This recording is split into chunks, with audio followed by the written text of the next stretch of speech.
Bonjour à toutes et à tous, c'est Sully et bienvenue sur Citizen Geek. Il y a quelques mois, j'ai publié une vidéo sur un catalogue de jouets et de jeux vidéo de Noël 1994.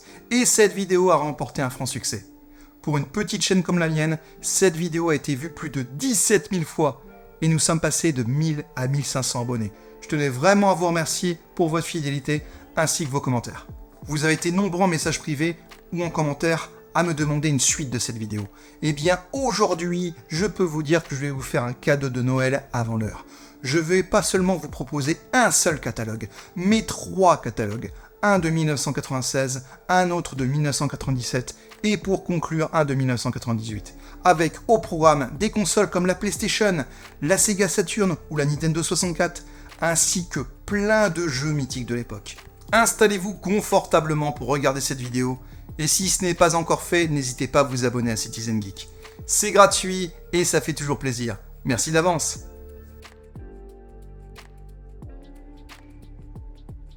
Je vais commencer par ce premier catalogue de l'enseigne Cora du 30 novembre 1996. Alors Cora, c'était une enseigne assez connue dans quelques régions. Ça a été racheté il y a pas très longtemps par Carrefour, donc malheureusement, cette enseigne va disparaître au profit des magasins Carrefour. Il y en avait dans quelques régions. Moi, je sais qu'à l'époque, lorsque j'habitais à Amiens, donc en 1996, il n'y avait pas de magasin Cora, il y avait Auchan, Carrefour, etc. Vous me direz en commentaire si vous avez connu cette enseigne. Donc là, je vais parler des jeux vidéo de ce catalogue. Les jouets, je pense que j'en parlerai dans une autre vidéo. Commençons par la PlayStation qui était proposée en novembre 1996 avec une seule manette et un CD de démo pour la somme de 1490 francs. Cette somme représentait 347 € de notre époque, bien sûr en prenant en compte l'inflation. Pour info, en novembre 1996, le salaire moyen était d'environ 4970 francs net. Il faut savoir qu'en septembre 1995, à la date de sortie de la console en France et en Europe, la PlayStation était vendue 2099 francs, soit 499 € de notre époque, toujours en prenant en compte l'inflation. Une belle réduction de 609 francs, ce qui n'était pas rien pour l'époque. Au niveau des accessoires, vous aviez l'indispensable Memory Card qui était vendu ici à 169 francs. Au niveau des jeux vidéo, vous aviez SimCity 2000 qui était proposé à 349 francs. Le mythique Tekken 2 que je possède toujours dans ma collection, ici à 399 francs. Le sublime Wipeout 2097 vendu à 369 francs. Motor Toon 2 à 349 francs, je connais pas du tout ce jeu. Vous aviez également Time Commando qui était proposé ici à 399 francs. Adidas Power Soccer qui était un jeu de foot mais vraiment pas terrible, rien à voir avec un FIFA 96 de l'époque. Final Doom. Et pour conclure, Formula One 1997, une référence de cette époque. Je me souviens encore de la publicité qui était diffusée à la télé. Et ce jeu était proposé à 369 francs. Dans ce catalogue de 1996, vous aviez encore des jeux de la Super Nintendo avec le mythique Zelda A Link to the Past, vendu ici à 199 francs. Le fabuleux Super Mario Kart qui était également vendu à 199 francs. Vous aviez également des jeux de la Game Boy. Vous aviez Super Mario Land 2 à 149 francs. Donkey Kong Land 2 à 219 francs. Vous aviez également la Game Boy vendue seule à 329 francs. Faisons maintenant un tour du côté de chez Sega avec la Sega Saturn qui était proposée ici au même prix que la PlayStation, soit à 1490 francs. Une sacrée chute de prix par rapport à sa sortie en juillet 1995. À sa sortie, la Sega Saturn coûtait environ 2400 francs et un peu plus en version import. Il faudrait que je vous retrouve exactement les prix de l'époque dans des catalogues, mais également dans des magazines.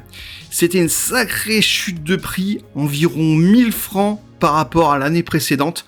Malheureusement, comme tout le monde le sait, la Sega Saturn n'a pas rencontré un fort succès par rapport à la PlayStation, en tout cas en Europe, ce qui est bien dommage parce que c'était franchement une très bonne console. Au niveau des jeux vidéo, de la Saturn, nous avions Knight qui était proposé ici à 469 francs, Pocahontas, Worldwide Soccer à 369 francs et Virtua Fighter Kids à 269 francs. Il y a quelques instants, je vous parlais des consoles en import qui étaient disponibles dans certains magasins. Mais il faut savoir que les prix proposés étaient purement et simplement astronomiques. Plus de 4000 francs pour une PlayStation ou une Sega Saturn. comme en peuvent témoigner ces différentes captures des magazines de jeux vidéo de l'époque. Honnêtement, je me demande qui était assez fou pour, à l'époque, mettre plus de 4000 francs dans une console. Surtout que c'était pratiquement le prix du salaire moyen en France. Plus de 4000 francs, vous vous rendez compte, c'était vraiment énorme. Passons maintenant à l'an 1997 avec un catalogue de jouets des magasins Géant, un catalogue de Noël, donc de Géant. Donc Géant, c'est une enseigne également qui est en cours de disparition, qui a été rachetée il y a pas longtemps par Auchan, Intermarché et également Carrefour, il me semble. Je sais que le magasin où j'habitais à l'époque, donc dans la Somme, à Amiens justement, a été repris par Intermarché, il y a pas très longtemps. Dans quelques instants, je vais vous montrer les jeux vidéo et consoles de cette époque. Les jouets, je vous en parlerai dans une prochaine vidéo. Retour en cette bonne année 1997, il y a 27 ans. À cette époque, la PlayStation était vendue 990 francs, soit une baisse de 500 francs par rapport à l'année précédente. Plus de la moitié par rapport à sa sortie 2 ans plus tôt en 1995 pour la France et l'Europe. 990 francs, cela représente environ 230 € de notre époque, bien sûr en prenant en compte l'inflation. Alors cette PlayStation était vendue avec une manette, mais également un porte-CD, donc ce qui n'est pas négligeable, donc à 990 francs. Au niveau des accessoires, vous aviez la manette analogique, qui était vendue ici à 199 francs. Vous aviez aussi une manette no-name à 51 francs. Comme autre accessoire indispensable, vous aviez bien la memory card, donc officielle de chez Sony, qui était vendue ici à 169 francs. Vous aviez un volant et un pédalier, donc de la marque GameStairs, je connais pas du tout cette marque, qui était proposé ici à 349 francs. Concernant les jeux vidéo, vous aviez Formula One 1997 qui était proposé à 399 francs. Alors tout à l'heure, dans le catalogue de 96, je me suis trompé, c'était Formula One 1996. Voilà, donc je me suis un petit peu trompé. Donc celui-ci, donc le Formula One 1997, c'était celui avec la pub, avec la maman qui était enceinte et les deux petits bébés justement qui se checkaient parce qu'ils pouvaient jouer à deux. C'était assez rigolo. Bon, les bébés faisaient quand même un petit peu flipper, mais bon, c'était une autre époque. Vous aviez le jeu Hercule qui était proposé à 349 francs. Soul Blade à 399, Fighting Force, Jurassic Park, Le Monde Perdu, le jeu Speeder, vendu avec une araignée sauteuse, alors je ne connais pas du tout ce jeu vidéo. Vous aviez également Rapid Racer, Warcraft 2, Exploding Racing, l'ancêtre de PES ISS Pro, vendu ici à 339 francs. En cette fin d'année 1997, vous aviez Tomb Raider qui était vendu ici à 199 francs. Oddworld, l'Odyssée d'Eb à 329 francs, Parappa the Rapper à 299 francs. Vous vous souvenez de la pub? Pareil, celle-ci, elle était mémorable. Porsche Challenge, que je possède encore dans ma collection, qui fut mon tout premier jeu vidéo sur cette console.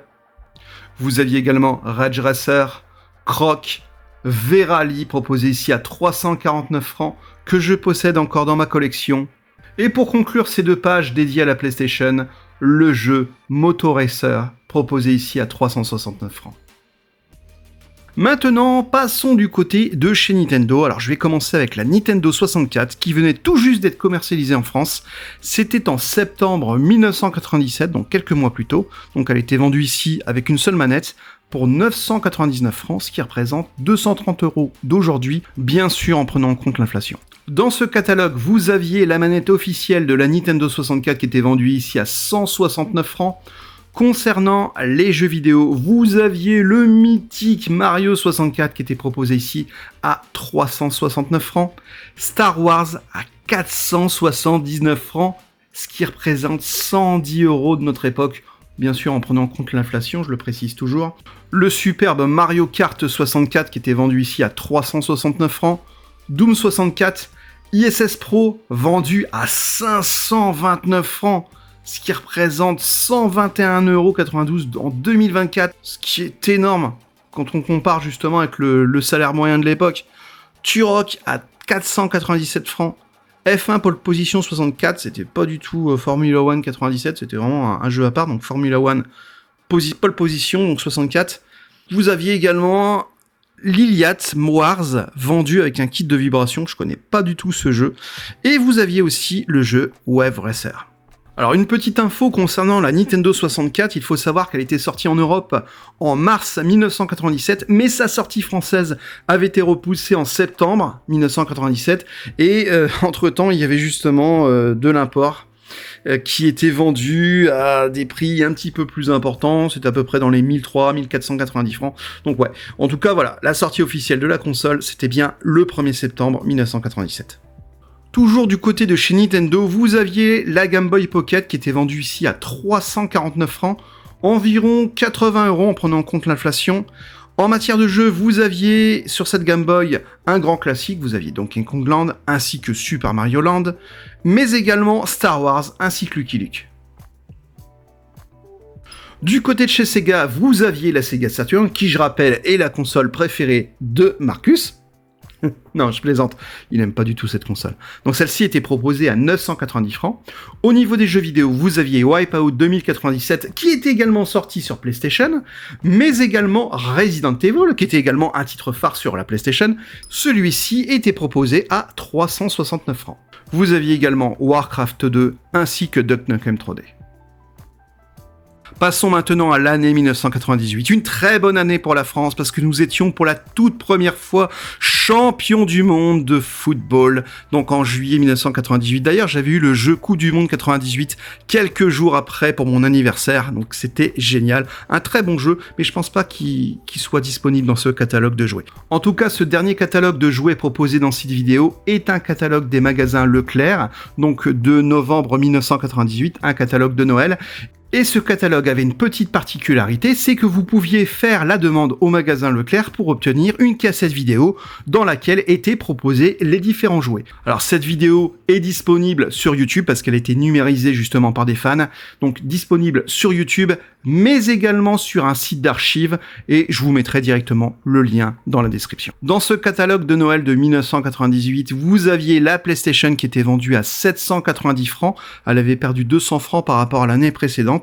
Donc 797 francs, ça représente 121 € de l'époque, parce qu'en 1998, à cette époque, certains magasins faisaient déjà la conversion franc-euro, donc l'euro qui allait arriver le 1er janvier 2002, donc 121 € de l'époque, mais en prenant en compte l'inflation, son prix serait d'aujourd'hui de 181 €. Au niveau des accessoires, vous aviez une manette no-name qui était vendue ici à 44 francs, une memory card également no-name qui était vendue à 47 francs. Au niveau des jeux vidéo, vous aviez l'Exode Dave, vendu à 358 francs, le magnifique Spyro le Dragon à 348 francs. Sur l'autre page, vous aviez Crash Bandicoot, vendu à 149 francs, ce qui était vraiment pas cher. Faut savoir qu'aujourd'hui, ce jeu Crash Bandicoot est vendu donc sur différents sites d'occasion à un prix assez élevé à mon goût.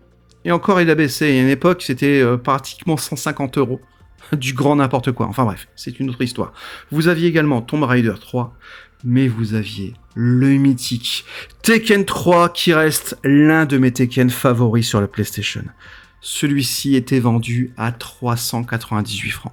Tekken 3, c'est vraiment mon Tekken favori et je le possède encore dans ma collection.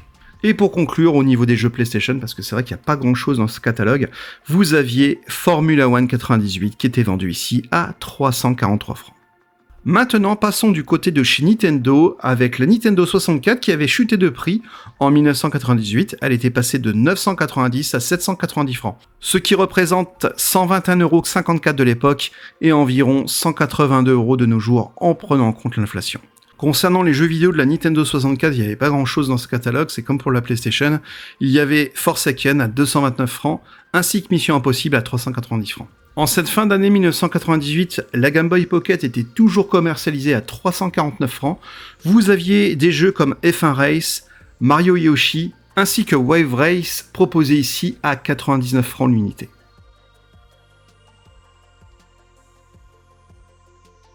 C'est la fin de cette vidéo sur ces 3 catalogues de la fin des années 90.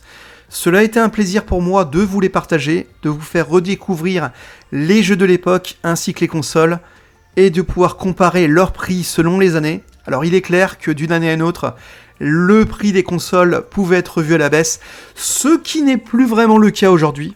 En tout cas, revoir toutes ces images nous a permis de nous replonger dans une belle époque insouciante, où notre seule préoccupation était de passer nos mercredis après-midi à regarder le Club Dorothée, à s'amuser avec nos copains et copines, avec des jouets, des figurines, et bien sûr avec de bons jeux vidéo. Dites-moi en commentaire quels étaient les jeux vidéo et consoles que vous possédiez à cette époque. Si vous avez des suggestions de catalogues ou des années que vous souhaiteriez voir sur la chaîne, n'hésitez pas à le faire, j'en ai pas mal. J'en collectionne depuis environ 1999, donc je peux vous dire que j'ai du stock. Également des programmes télé, des magazines en tout genre en rapport aux années 80-90, donc n'hésitez pas à me faire des suggestions. N'hésitez pas également à liker cette vidéo et de vous abonner si ce n'est pas encore fait. C'était Sully sur Citizen Geek, un grand merci pour votre fidélité. Je vous dis à très bientôt pour de prochaines vidéos et je peux vous dire que la saison 2024-2025 sera riche en contenu. Prenez bien soin de vous. Ciao.